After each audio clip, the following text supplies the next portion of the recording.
wabarakatuh. Selamat pagi semuanya. Puji syukur kehadirat Tuhan Yang Maha Esa. Kita semua dapat berkumpul pada pertemuan online via Zoom ini. Yang terhormat kepada Ibu Lina sebagai dosen pembimbing pada pertemuan kali ini dan rekan-rekan semua yang saya hormati. Sebelumnya izin memperkenalkan diri, saya Alia Yuliana. Di sini saya akan menjadi moderator yang akan menuntunnya jalannya acara diskusi hari ini. Adapun anggota kelompok 5 yaitu ada Teh Revalda Maharani dengan NIM akhir 081, Tiara Septiani dengan NIM akhir 082, Devini Rahma dengan NIM akhir 083, Revalda Bunga dengan NIM akhir 084, Rizkylia dengan NIM akhir 085, Hilda Putriana dengan NIM akhir 086 dan Teh Ayuni Nur Fitriani dengan NIM akhir 087. Baik, yang pertama di sini akan ada pembahasan tentang materi MAL yang akan dijelaskan oleh TR Linda. Kepada TR Linda dipersilahkan. Mohon izin disclaimer izin untuk kelompok 5 itu materinya disatuin dalam satu makalah atau satu PPT. Jadi metode MAL ini topik yang pertama, lalu untuk metode selanjutnya ini masih ada dalam satu PPT. Jadi tidak di dua topikan gitu Teh izin. Jadi mungkin nanti waktu presentasinya semua metode dari awal sampai akhir Teh. Baik, izin untuk memulai mempresentasikan. Terima kasih atas kesempatannya. Di sini saya akan memaparkan terkait dengan metode aminat laktasi atau yang biasa disebut dengan MAL. Metode ini merupakan metode keluarga berencana sementara yang mengendalikan pemberian ASI secara eksklusif. Artinya hanya diberikan ASI tanpa tambahan makanan ataupun minuman apapun lainnya. Lalu MAL ini dapat dipakai sebagai kontrasepsi apabila ibu belum haid kembali. Bayi disusui eksklusif dan juga sering sekitar 8 kali per hari dan juga usia bayi kurang dari 6 bulan. Izin Teh, slide selanjutnya. Nah, untuk metode MAL ini ada cara kerjanya. Di antaranya itu menyusui sering, menekan hormon ovulasi, dan mencegah pelepasan sel telur. Pada ibu yang menyusuinya dengan sering, tadi sekitar 8 kali per hari, pada saat ada hisapan atau merangsang puting menyebabkan pelepasan hormon prolaktin dan juga oksitosin, di mana hormon prolaktin yang tinggi ini dapat menekan hormon-hormon ovulasi, yaitu di antaranya ini ada hormon LH atau luteinizing hormone dan juga FSH, sehingga pada saat menyusui dengan sering ini tidak terjadi pematangan sel telur dan tidak terjadi pelepasan ovum. Bila ovulasi dicegah, maka tidak mungkin terjadi pembuahan, sehingga kehamilan ini tidak akan terjadi. Lalu selanjutnya ada efektivitas dari metode MAL ini. Yang pertama ini sangat efektif hingga 6 bulan selama syarat terpenuhi, yaitu durasi waktu efektivitas pemberian MAL ini, durasinya dari pertama bayi lahir sampai bayi usia 6 bulan dengan keadaan bayi tetap selalu menyusui 8 kali per hari. Jika ingin menunda kehamilan lebih lama atau 6 bulan selanjutnya, maka dilanjutkan dengan metode KB lain dan disarankan menggunakan metode KB yang lain. Lalu untuk keuntungan yang selanjutnya ini, yaitu terutama gratis, langsung efektif, dan tidak mengganggu hubungan seksual. Lalu tidak ada efek samping yang sistematik, memberikan banyak manfaat bagi ibu maupun bayi. Di antaranya manfaatnya ini ada ASI menyediakan nutrisi optimal, terutama pada bayi. Lalu ASI ini juga dapat meningkatkan imunitas bayi melalui antibodi, lalu memperkuat antara bonding ibu dengan bayi. Izin Teh, slide selanjutnya.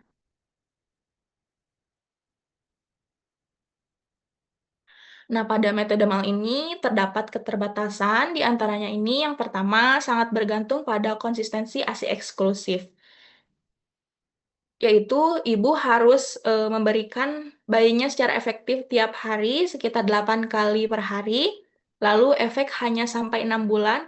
Jika ibu masih mau mempertahankan kehamilan lebih dari 6 bulan selanjutnya, maka disarankan menggunakan metode KB yang lain. Lalu selanjutnya ini bisa sulit dilakukan karena faktor sosial dan juga kurangnya persiapan. Faktor sosial ini terutama pada ibu-ibu yang bekerja, mungkin adanya kesulitan untuk menyusui bayi sekitar 8 kali per hari, mungkin disarankan untuk metode untuk memerah ASI atau memompa ASI ketika ibu sedang bekerja. Lalu untuk kontraindikasinya, ibu dengan HIV tidak disarankan menggunakan metode mal ini, lalu ibu yang sedang mengkonsumsi obat-obat tertentu, lalu pada bayi yang tidak bisa menyusui secara efektif. Untuk waktu dimulainya bisa kapan saja setelah ibu melahirkan sampai waktu 6 bulan. Lalu terutama pada ibu-ibu yang belum haid. Pada saat durasi kurun waktu dalam 6 bulan tersebut ibunya sudah haid, maka sudah tidak disarankan menggunakan metode mal ini dan ibu bisa mengganti metode mal yang lain, tetapi tetap mempertahankan produksi ASI dengan menggunakan metode KB yang kandungannya only progesteron. Lalu selanjutnya ini waktu dimulainya bayi hanya bisa diberi ASI, tidak ada jeda panjang tanpa menyusu dan bayi kurang dari 6 bulan. Jadi setiap harinya itu pada 6 bulan itu ibu harus selalu memberikan ASINya setiap hari tanpa ada jeda waktu. Semisal ibunya berhenti 1 atau 2 hari, nah tidak boleh seperti itu. Ibu harus tetap memberikan ASI setiap hari. Setiap harinya ini ibu memberikan ASI 8 kali per hari kurang lebihnya. Dan juga umur bayinya harus kurang dari 6 bulan. Izin teh, slide selanjutnya. Mohon izin teh, mungkin sekian pemaparan dari saya terkait dengan metode MAL. Saya kembalikan kepada moderator. Terima kasih. Izin Bu Lina, izin bertanya terlebih dahulu.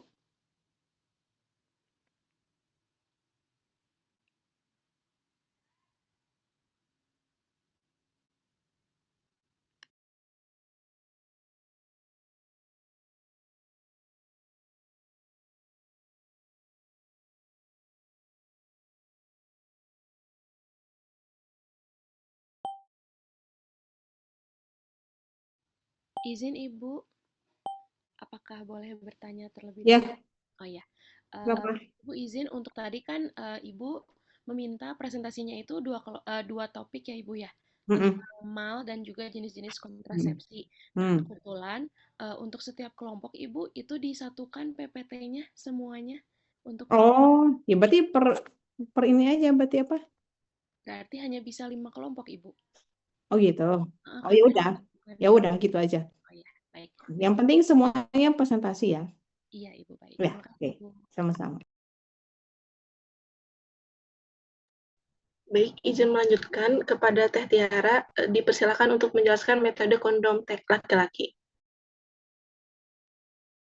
Baik, terima kasih untuk kesempatannya. Di sini izin untuk melanjutkan metode kondom pada laki-laki, di mana kondom ini adalah alat kontrasepsi pria yang dipasang pada penis saat mau untuk ereksi, untuk menampung sperma sehingga mencegah pembuahan serta melindungi dari infeksi menular seksual atau IMS. Nah, jenis kondom laki-laki ini juga beberapa jenis ya. Ada kondom berkontur atau bergerigi, lalu juga ada yang beraroma dan juga yang tidak beraroma. Izin slide selanjutnya.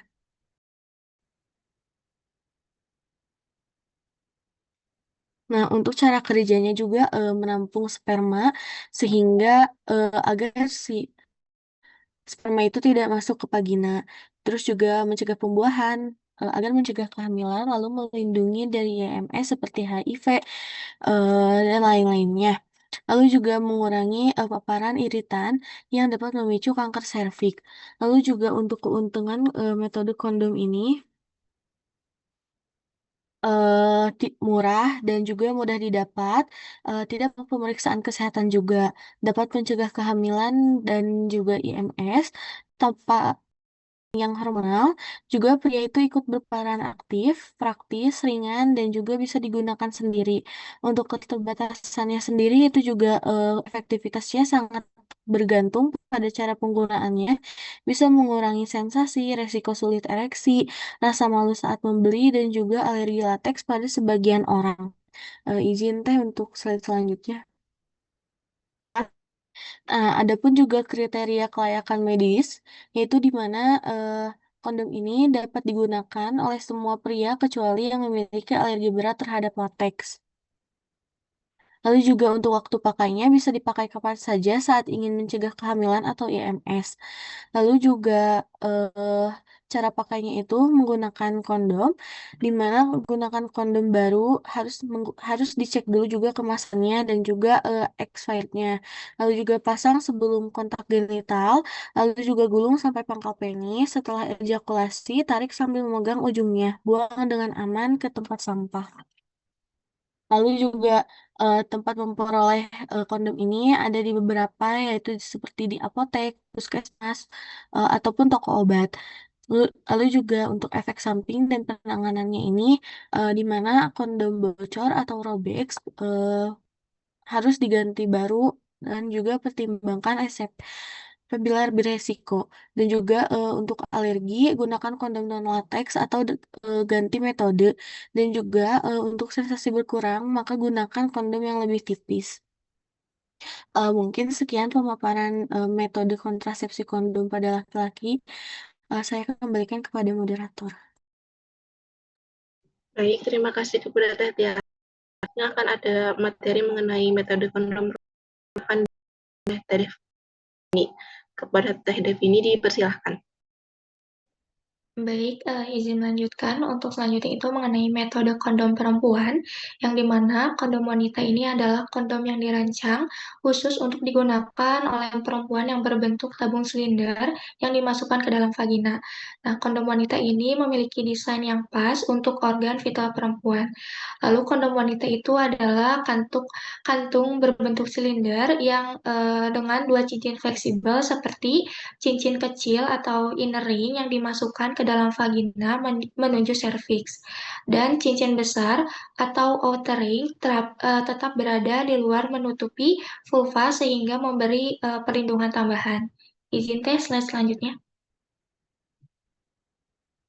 Lalu pun untuk jenis kondom wanita itu ada beberapa jenis. Kondom wanita mengandung spermatisida dan cukup elastis untuk mengikuti kontur vagina. Dan untuk cara kerjanya itu membuat penghalang yang mempertahankan sperma tetap berada di luar vagina sehingga mencegah kehamilan dan penularan infeksi. Nah, untuk fungsinya, kondom laki-laki dan perempuan ini berfungsi sebagai metode penghalang dan pencegahan ganda, serta dapat membantu mempertahankan rangsangan seksual. Izin tes slide selanjutnya. Lalu ada tujuan dan mekanisme Iya. kerja, yang dimana tujuan dan mekanisme kerja ini untuk menahan sperma tetap di luar vagina, sehingga mencegah kehamilan, lalu melindungi dari PMS atau AMS termasuk HIV, lalu dapat dipasang hingga 8 jam sebelum hingga hubungan seksual, lalu tidak memengaruhi hormon dan jarang menimbulkan alergi. Lalu untuk keuntungannya, itu yang pertama adalah efektif bila digunakan benar dan konsisten, lalu tidak memengaruhi ASI atau kesehatan sistemik, lalu tidak membutuhkan resep, pemeriksaan atau pengawasan medis, lalu tidak memengaruhi kesuburan, lalu sensasi seksual tetap baik dan tidak perlu dilepas segera setelah ejakulasi, dan praktis, non-hormonal, dan cocok bagi perempuan yang ingin mengendalikan kontrasepsinya itu sendiri. Izin tes selanjutnya.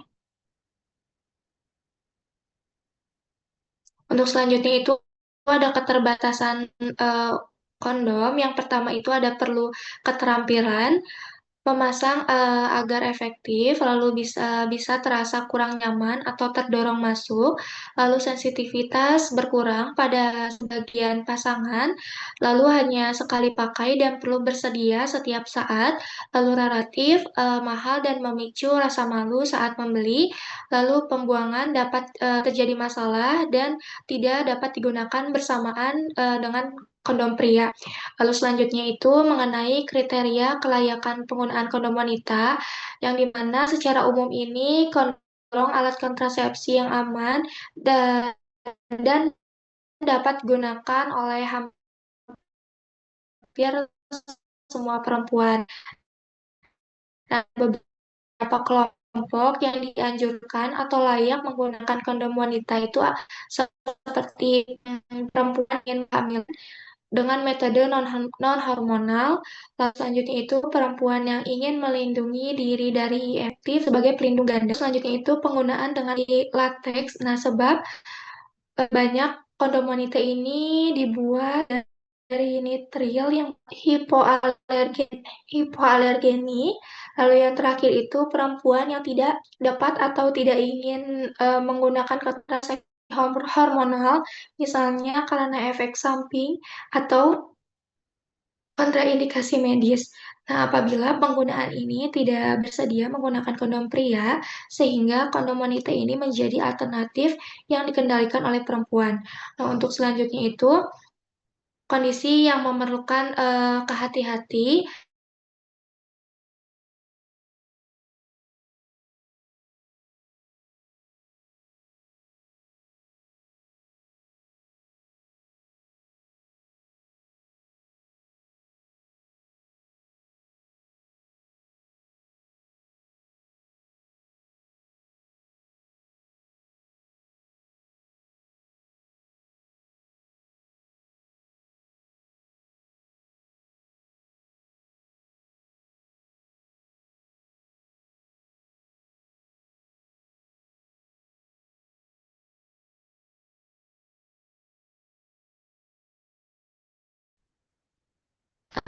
Selanjutnya ada perempuan yang baru menjalani operasi atau mengalami nyeri pada area vagina sehingga perlu konsultasi medis sebelum penggunaan.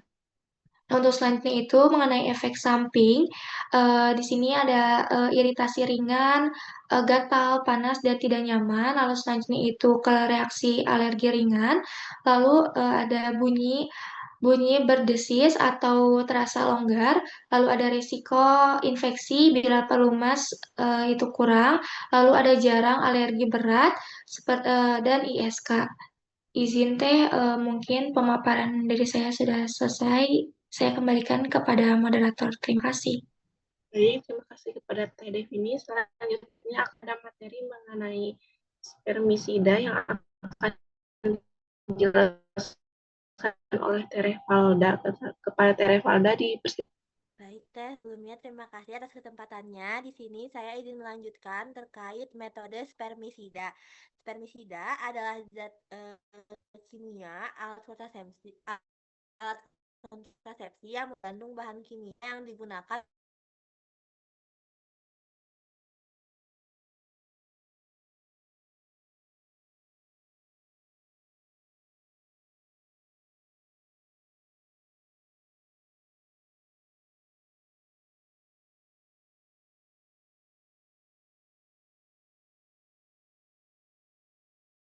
pembuahan sel telur. Nah, adapun efektivitasnya, bila digunakan secara benar, 84% efektif, 16 kehamilan dari 100 wanita per tahun. Ini lebih bagus Efektivitasnya, kalau ada gambar ya Teh ya, biar kebayang jadinya. Ada nggak? Nanti kalau misalkan nggak ada di kelompok ini, bisa kelompok lain coba di-share gambarnya ya, biar kebayang. Ya, lanjut. Baik, Ibu izin melanjutkan. Efektivitasnya meningkat bila dikombinasi dengan metode lain seperti kondom dan diafragma. Selanjutnya yaitu tidak mengganggu kesuburan setelah dihentikan.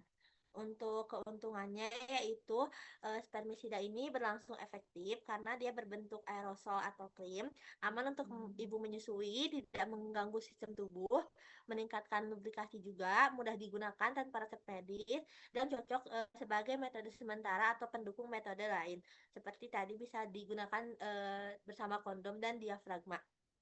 Keterbatasannya yaitu harus digunakan setiap hubungan seksual, bergantung pada kepatuhan dan teknik pemasangan, perlu waktu tunggu 10-15 menit, dan efektifnya hanya 1-2 jam per pemakaian.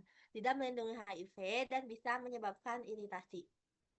Selanjutnya untuk jenis dan cara penggunaannya yaitu untuk aerosol atau busa dikocok dan diisi aplikatornya serta memasukkannya ke dalam alat genital dan gunakan segera.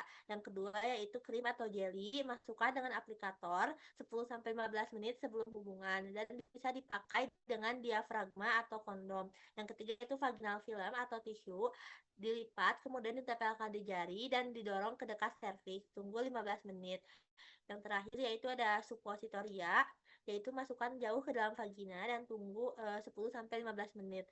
Untuk efek sampingnya mungkin nanti ada iritasi terhadap vagina atau penis ataupun gatal serta panas, serta keputihannya juga meningkat, gangguan flora normal, serta risiko mikroabrasi yaitu meningkatkan risiko PMS bila terlalu sering.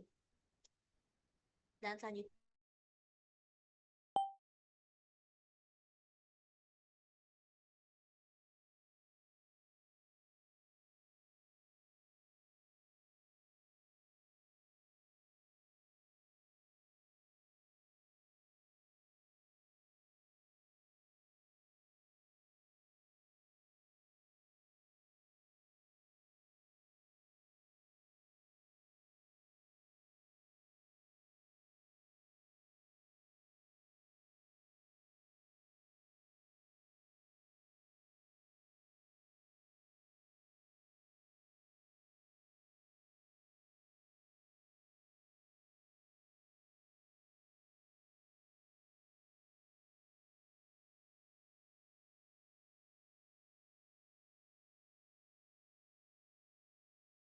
metode diafragma yang akan dijelaskan kepada dijelaskan oleh Rizky Yulia, dipersilakan.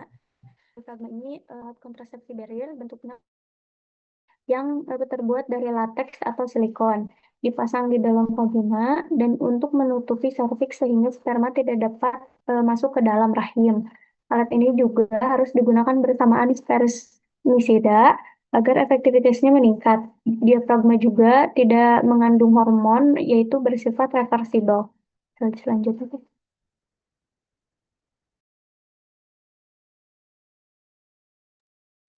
Kemudian juga ada efektivitas dari metode diafragma ini yaitu 88-94%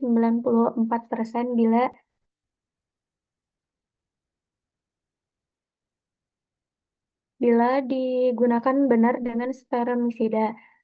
Kemudian juga ada typical use yaitu kurang lebih 84% dan juga perfect use-nya itu hingga 96%. Efektivitasnya juga turun jika pemasangan tidak tepat dan juga dibiarkan minimal 6 jam setelah senggama. Kemudian juga ada keterbatasan dari metode ini yaitu efektivitasnya lebih rendah dari hormonal atau IUD. Perlu pemeriksaan ukuran, tidak cocok bagi yang tidak nyaman menggunakan alat ke vagina, kemudian tidak dapat digunakan saat menstruasinya banyak, dan juga dapat digunakan harus digunakan dengan spermisida dan juga tidak melindungi sepenuhnya dari IMS. Untuk keuntungannya yaitu pertama tidak mengandung hormon, bisa dipasang sebelum hubungan seksual, kemudian reversible, aman untuk ibu menyusui, tidak mengganggu hubungan seksual, dan juga tidak memiliki efek sistemik. Selanjutnya,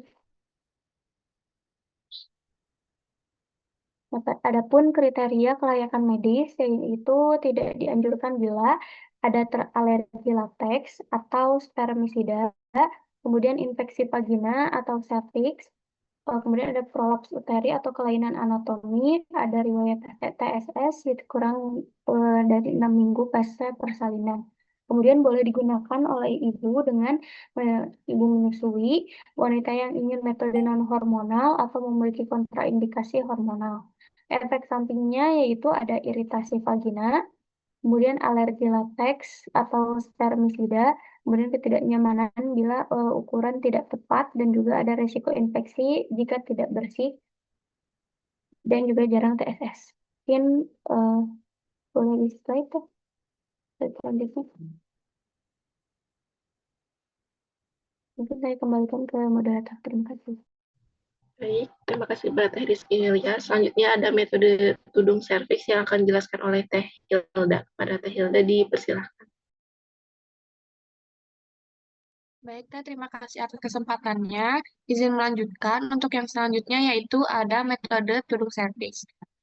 Metode tudung serviks ini merupakan cervical atau cervical cap, yaitu alat kontrasepsi barrier berbahan silikon atau latex yang dibuat untuk menutupi serviks secara lebih rapat dengan ukuran lebih kecil dari diafragma. Tudung serviks ini bersifat fleksibel, kemudian juga bisa digunakan berulang, lalu non-hormonal dan juga ukurannya dapat disesuaikan. Boleh di next teh. Kemudian untuk efektivitas dari metode tudung serviks ini yang pertama yaitu ada di 71-86%, tergantung dari riwayat salinannya. Lalu lebih efektif pada wanita yang belum pernah melahirkan dan harus dibiarkan lebih dari 6 jam setelah senggama. Kemudian untuk keuntungannya dari metode tudung serviks ini, yang pertama, tudung serviks ini bersifat non-hormonal, lalu reversibel, lalu tidak mengganggu hubungan seksual dan dapat digunakan berulang. Kemudian lebih kecil dan juga lebih mudah dimasukkan dibandingkan dengan diafragma. Kemudian untuk keterbatasannya dari tudung serviks ini, efektivitasnya lebih rendah, kemudian butuh penentuan ukuran yang lebih mudah bergeser pada wanita yang pernah melahirkan. Kemudian harus digunakan dengan spermisida dan tidak melindungi IMS, kemudian bisa menimbulkan iritasi. Boleh di next teh.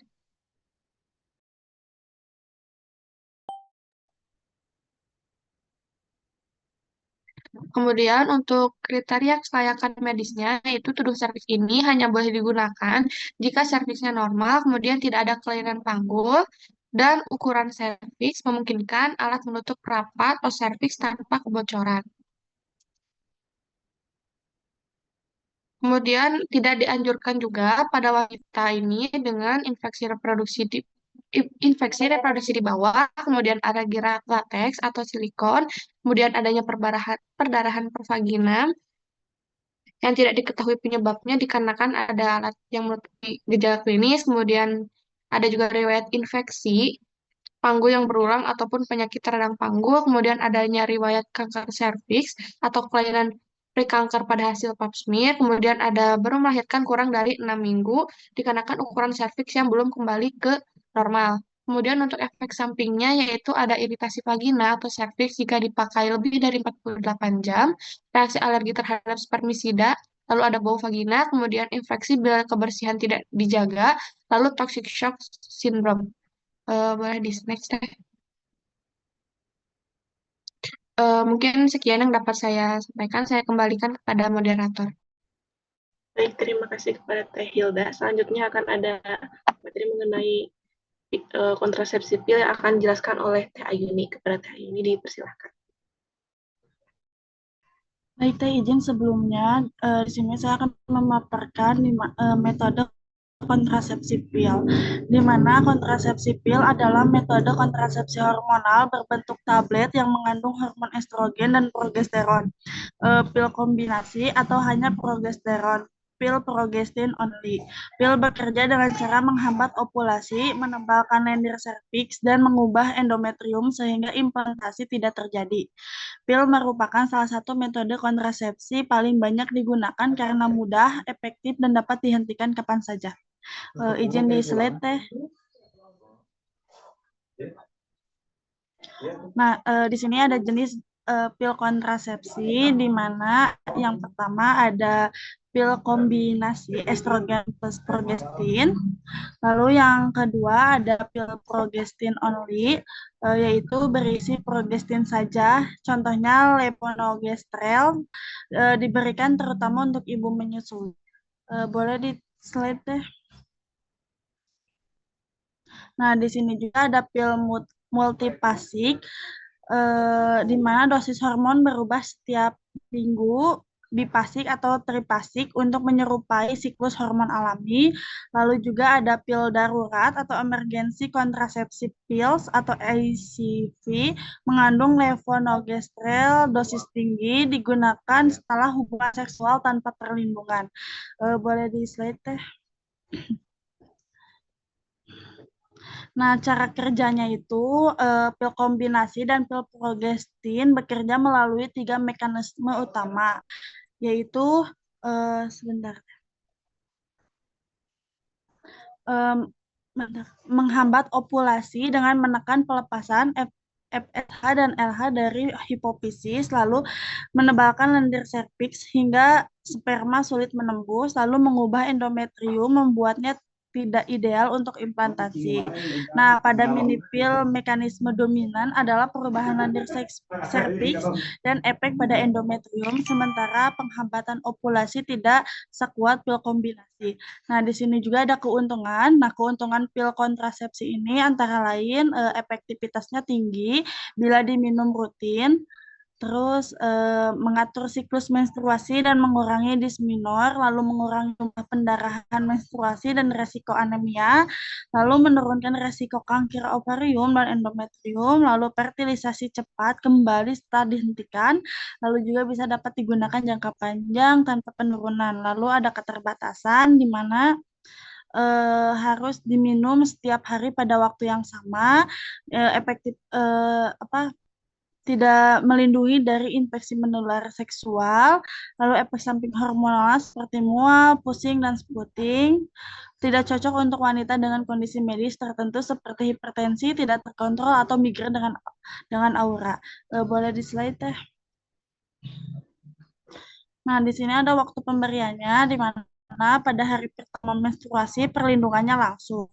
Nah, hari kedua sampai kelima menstruasi menggunakan kondom 7 hari pertama, lalu pasca persalinan tidak menyusui, sehingga mulai 3 minggu setelah melahirkan, lalu menyusui eksklusif, gunakan minipil mulai 6 minggu postpartum, lalu setelah keguguran dapat diberikan segera. Nah, efek sampingnya itu seperti mual muntah, pusing, payudara nyeri, spotting atau bercak di antara menstruasi, lalu perubahan mood. Nah, terus penanganan efek sampingnya itu ada kalau mual boleh diminum malam hari sebelum tidur. Kalau spotting, lanjutkan pil biasanya membaik 2-3 bulan, lalu payudara nyeri, kompres hangat atau dingin dan bra yang lebih suportif. Lalu peningkatan berat badan, ganti ke pil dengan progestin lebih ringan.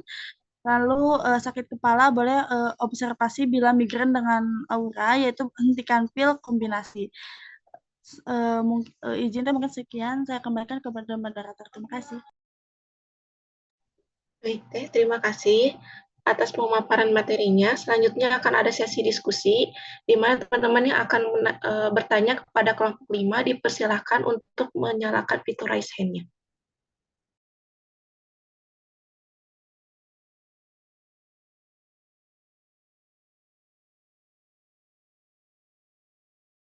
Kita membahas semua metode kontrasepsi, ya kan? Ini adalah pertemuan yang kita yang pertama terkait ini ya, apa aja? MAL, spermisida, kondom ya. Oke, dan yang lainnya ya. Ini lebih ke metode sederhana. Nah, nanti kita diskusi di akhir aja ya. Sekarang kita lanjut untuk